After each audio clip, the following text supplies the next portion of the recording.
une nouvelle découverte, les peintures Armerina, qui sont des peintures pour céramique. Aujourd'hui, ce que j'aimerais vous montrer, c'est l'utilisation à la fois des feutres, je vous l'ai montré la semaine dernière, mais aussi donc de la peinture liquide en flacon. Vous allez voir que je n'ai pas résisté, je vous propose tout un tas de petits ateliers que vous allez pouvoir réaliser à la maison. Avant de commencer l'atelier, je vous donne juste une petite différence, quelques petites différences entre les feutres de peinture céramique et les flacons. La peinture dans les feutres me semble plus opaque que la peinture dans les flacons. Par contre, la petite astuce, c'est de rajouter un petit peu de blanc à la peinture dans les flacons, de façon à la rendre plus opaque. Vous allez voir que ça va la rendre opaque, sans nécessairement énormément éclaircir votre peinture. La peinture dans les flacons est aussi très intéressante à utiliser pour le travail d'effets de vitraux, par exemple, si vous travaillez par transparence. Donc ça, c'est tout à fait intéressant. Vous allez jouer avec les couleurs, tout en gardant la transparence. Donc voilà, deux petites différences. Bien entendu, la peinture en flacon s'utilise avec des pinceaux, la peinture ou alors avec des pinceaux mousse.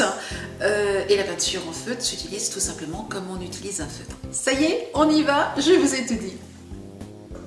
Voici les peintures que nous allons utiliser aujourd'hui. Elles se posent et sèchent en 48 heures et sont ensuite lavables au lave-vaisselle. Vous voyez qu'il y a tout un tas de couleurs différentes. Vous allez donc pouvoir trouver votre bonheur. Petite astuce pour travailler avant de commencer, vous voyez que j'ai mis un cello frais ici sur une vitre, vous pouvez utiliser sur une assiette, sur ce que vous voulez. L'idée étant que comme la peinture sèche et devient définitive, il vaut mieux le faire sur le cello frais puis ensuite l'enlever et le jeter, plutôt que de le rendre définitive sur votre support.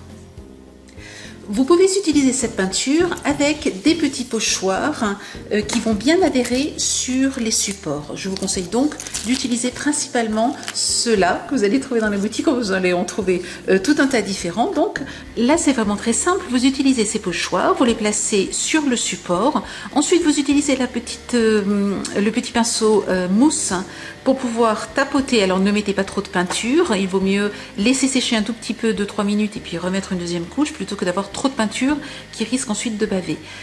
Vous placez donc votre pochoir, vous peignez et vous laissez sécher, puis vous enlevez le pochoir. Si cela est nécessaire pour pouvoir enlever ce qui aurait pu baver, vous utilisez simplement un cure-dent et vous grattez de façon à avoir une belle ligne bien propre.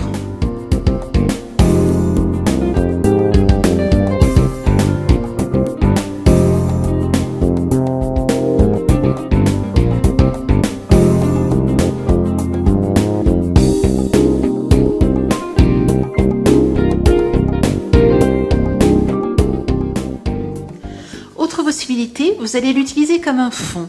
Pour cela, j'ai mis de l'adhésif sur l'endroit que je voulais isoler, enfin de part et d'autre de l'endroit que je voulais isoler. J'utilise là encore mon pinceau mousse. Je marque le fond.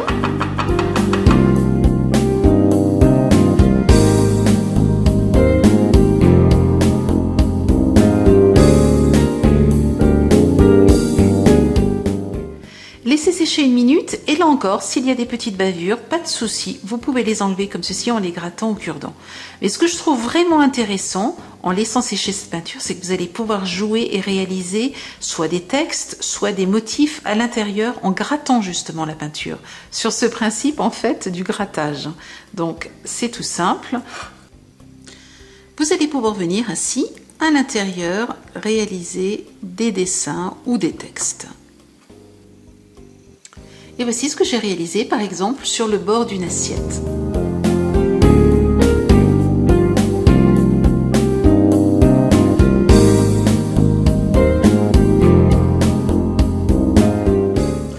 Autre atelier intéressant à faire, nous allons le voir dans un instant avec d'autres motifs, et je voudrais vous parler des textes.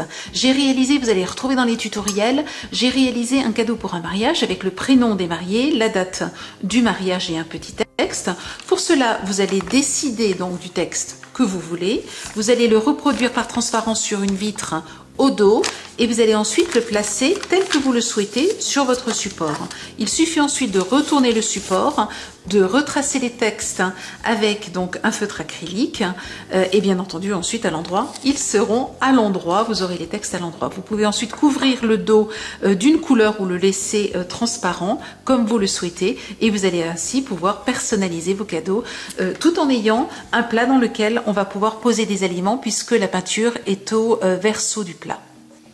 Et c'est précisément ce modèle-là que j'aimerais réaliser aujourd'hui sur l'assiette.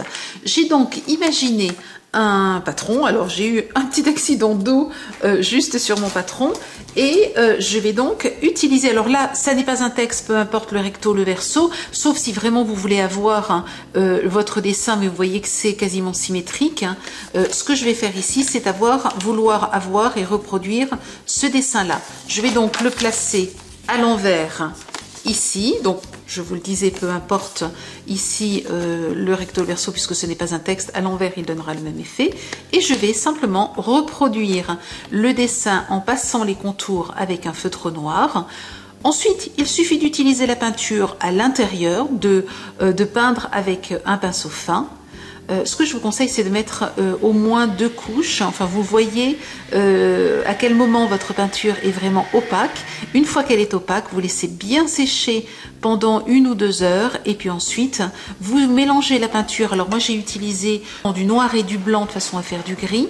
Et avec le pinceau éponge, le pinceau mousse, j'ai couvert complètement mon assiette après avoir donc laissé sécher mes motifs. Là encore, je vous conseille de faire plusieurs couches jusqu'à ce que vous ayez le résultat que vous souhaitez obtenir, une belle opacité.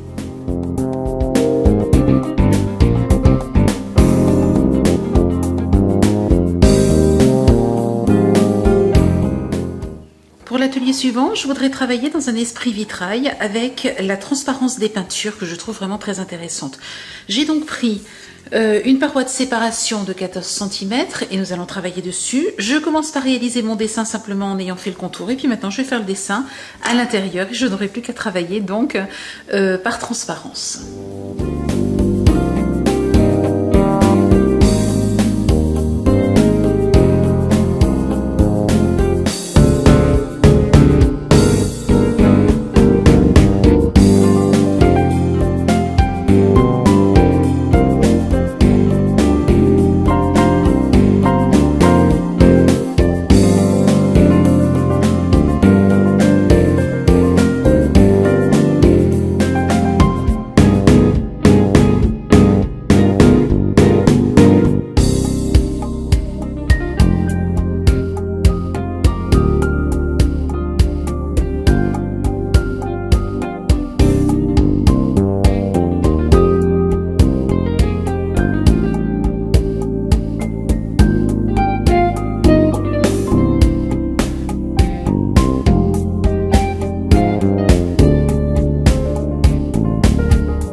Tous les produits que j'ai utilisés dans cet atelier et dans les tutoriels associés. Je vous souhaite une très belle semaine. À très bientôt. Au revoir.